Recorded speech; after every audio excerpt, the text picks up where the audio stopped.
एक जंगल में बंदरों का बड़ा झुंड था। उस जंगल में खाने पीने की कोई कमी नहीं थी, इसलिए सारे बंदर बहुत आराम और संतुष्ट होकर रहते थे। एक दिन एक वैज्ञानिक अपनी बेटी के साथ उसी जंगल में शोध करने के लिए आया। अपना तंबू लगाने के बाद वैज्ञानिक पौधों के नमूने इकट्ठा करने के लिए बाहर निकला। लेकिन लड़की तंबू की सुंदरता को देखकर रुक गई। उसने पहले जमीन पर एक पुराना कालीन रखा और उस पर एक बिस्तर बिछाया। तंबू के बीच लालटेन लटकाए और उसके नीचे एक छोटी मेज और सफ़ेद सेब से भरा कटोरा रख दिया।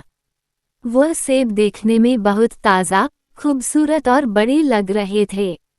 सारे बंदर लालच से उस कृत्रिम सेब को पेड़ों पर बैठे देख रहे थे।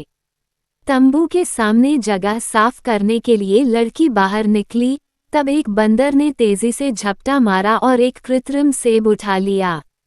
तभी उसी समय लड़की की नज़र भी उस पर पड़ गई। लड़की ने तुरंत बंदूक उठाकर निशाना लगाया और गोली दाग दिया, लेकिन सभी बंदर इतनी देर में वहां से भाग गए।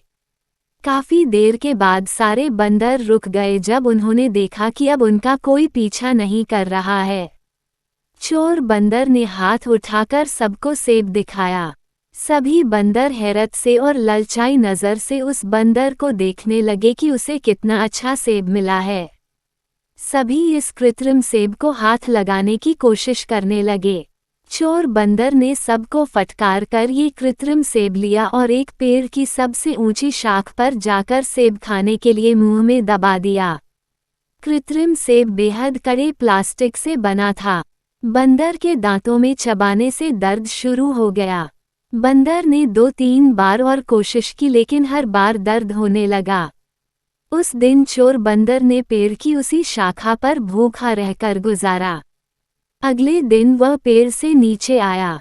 सभी बंदरों ने उसे सम्मान से देखा, क्योंकि उसके हाथ में वो कृत्रिम सेब मौजूद था। दूसरे बंदरों से मिलने वाला सम्मान को देखकर चोर बंदर ने सेब पर पकड़ मजबूत बना ली। अब दूसरे बंदर फलों की तलाश में निकले और एक पेड़ से दूसरे पेड़ तक कूदकर फल तोड़ तोड़कर खाने लगे। चोर बंदर के एक हाथ में कृत्रिम सेब था, इसलिए वो पेड़ पर नहीं चढ़ सका। वो सेब को हाथ से नहीं छोड़ना चाहता था, इसलिए वो दिन भर भूखा प्यासा रहा और यही सिलसिला आगे कुछ दिन तक चलता रहा। हालांकि दूसरे बंदर उसके हाथ में कृत्रिम सेब देखकर उसका सम्मान करते, लेकिन उसे खाने के लिए कुछ भी नहीं देते। चोर बंदर भूख से इतना निढाल हो गया था कि अब उसे अपना आखिरी वक्त नजर आने लगा। उसने एक बार फिर उस सेब को खाने की कोशिश की, लेकिन इस बार नतीजा अलग नहीं था। उसके दांत इस बार भी दर्द कर रहे थे।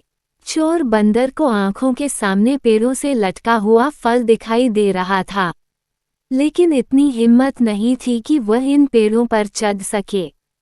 धीरे धीरे उसकी आंखें हमेशा के लिए बंद हो गई। जैसे ही उसकी जान निकली, कृत्रिम सेब पर पकड़ ढीली होने से वो उसके हाथ से बाहर लुढ़क गया। शाम को बाकी बंदर मरे बंदर के पास आए, कुछ आंसू बहाए और उसके शरीर को पत्तों से ढक दिया।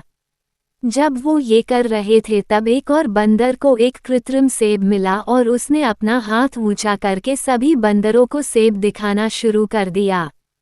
दुनिया की मिसाल इस प्लास्टिक के सेब की तरह है, इससे कुछ नहीं मिलता, जबकि इसे देखने वाले प्रेरित होते रहते हैं और दुनिया को हाथ में रखने का दावेदार आखिर में खाली हाथ इस दुनिया से चला जाता है।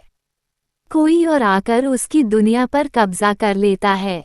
झूठा दिखावा इंसान को पहले थका देता है और फिर मार डालता है।